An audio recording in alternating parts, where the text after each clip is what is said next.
बता देना मेरे को। हैं? हाँ, कर दूं। देखो, आज रेलवे भर्ती से संबंधित एक बहुत ही महत्वपूर्ण टॉपिक है। जो बच्चे रेलवे भर्ती डी ग्रुप की लंबे समय से इंतज़ार कर रहे थे, उनके लिए बहुत खुशखबरी आ गई है।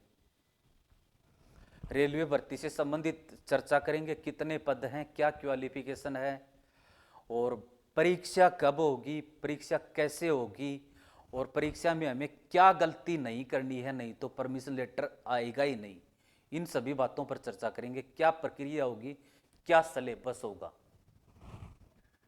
तो सबसे पहले तो ये बात करें, इससे पहले रेलवे डी ग्रुप की भर्ती आई कब थी?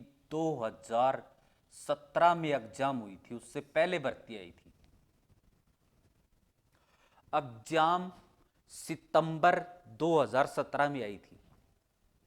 सितंबर 2017 में एग्जाम हुई थी। उसके बाद रेलवे डी ग्रुप की भर्ती पहली बार आई है 2025 में। 2025 में, यानी देख लो आप, 7-8 साल बाद भर्ती आई है। और रेलवे की भर्तियों का लंबाई अंतराल होता है लगभग 5 साल से ज़्यादा। उससे पहले ये भर्तियां आती नहीं। तो हम लंबे समय से इंतज़ार कर रहे थे, उनको अब सोच लेना चाहिए। अब देखो, इसमें पद कितने हैं? 32,438 पद हैं कुल। 32,438 पद हैं कुल। मेरे हिसाब से ये संख्या 60,000 हो जानी चाहिए, पीछे के रिकॉर्ड के आधार पर। मैं पीछे के रिकॉर्ड के आधार पर बात कर रहा हूं कि पीछे जितनी भी रेलवे डी ग्रुप की भर्ती आई है ना, बाद में उनमें बढ़ोतरी हुई है, वृद्धि हुई है। इतना तय है, इससे ज़्यादा हो सकती है। फिर देखो, इसकी 32,438 योग्यता क्या है? योग्यता किसी भी मान्यता प्राप्त बोर्ड से 10th पास, 10th पास या एनसीवीटी, एससीवीटी, किसी भी मान्यता प्राप्त संस्थान से किसी भी ट्रेड में आईटीआई, ये इसकी योग्यता है। तो मात्र 10th पास योग्यता है, तो ये अच्छी बात है। योग्यता। अब योग्यता के बाद में इसकी एग्जाम का पैटर्न क्या है, भर्ती प्रक्रिया क्या है? पहले कंप्यूटर बेस्ड एग्जाम, यानी ऑनलाइन एग्जाम जिसको हम कह सकते हैं। अब ये एग्जाम भी आपको बता दूं होगी कब। मेरे हिसाब से अगस्त सितंबर 2025 में, क्योंकि मैं पीछे के तथ्यों के आधार पर बोल रहा हूं। हो सकता है 1-2 महीने आगे पीछे हो जाए, लेकिन ये इसकी लगभग फिक्स डेट है। क्योंकि पीछे जो डी ग्रुप की जितनी भी एग्जाम हुई है ना, वो अगस्त सितंबर में ही हुई है। 3-4 एग्जामों का मुझे अनुभव है कंपटीशन में, तो अगस्त सितंबर में ही एग्जाम होगी, लगभग तय है। पेपर पास होने के बाद, पेपर में मेरिट होने के बाद क्या होगा? फिजिकल।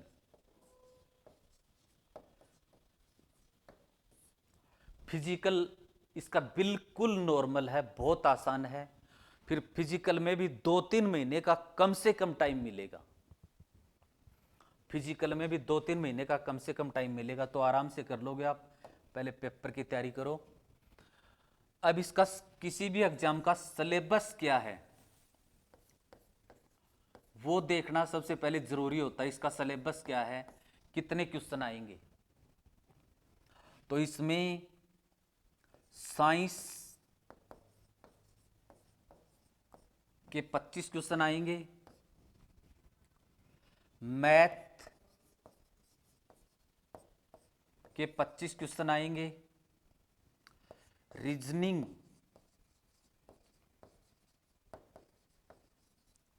के 30 क्वेश्चन आएंगे, जीके के 20 क्वेश्चन आएंगे। इस तरह से ये 100 क्वेश्चन हो गई 100 प्रश्न इसमें आएंगे कुल मिलाकर के।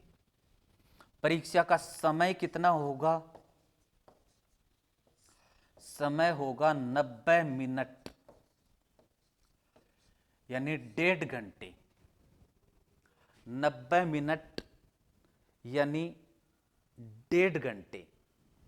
अब हमें फॉर्म भरते समय कौन सी बात सबसे महत्वपूर्ण है इसमें, जिसकी वजह से फॉर्म रद्द हो सकता है?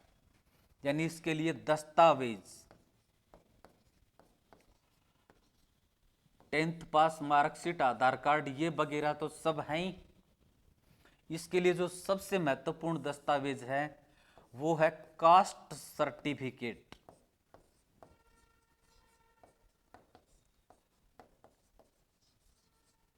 Caste certificate. और कास्ट सर्टिफिकेट किसका होना चाहिए, स्टेट का या सेंटर का?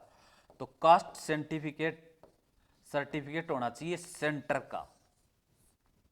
यह सबसे महत्वपूर्ण है। यदि कास्ट सर्टिफिकेट, ये सेंटर की भर्ती है, कास्ट सर्टिफिकेट सेंटर का नहीं लगाया तो फॉर्म निश्चित तौर पर रद्द होगा, परमिशन लेटर नहीं आएगा। ये कास्ट सर्टिफिकेट सेंटर का जिसका नहीं बना है वो अभी बनवा लो। इसकी अंतिम तिथि क्या है? फॉर्म भरने की अंतिम तिथि अभी बढ़ने का कोई प्रावधान नहीं और रेलवे में बढ़ती भी नहीं। 22 फरवरी 2025 इसकी अंतिम तिथि है। फिर इसमें आयु कितनी है? आयु है 18 से 33 वर्ष। 18 से 33 वर्ष। आयु में छूट कितनी दी गई है? आयु में छूट दी गई है 3 वर्ष की। 3 वर्ष की छूट दी गई है। अब ये जो इसका सिलेबस है निशुल्क आपको मेरे YouTube GK Ravindra Chauhan YouTube channel के ऊपर निशुल्क मिल जाएगा। पीछे की परीक्षाओं में जो आए हुए प्रश्न हैं, प्रश्न पत्र किस तरह का आता है, वो वीडियो में मैं सारे डाल दूंगा। तो बहुत अच्छा मौका है रेलवे की तैयारी करने का। धन्यवाद।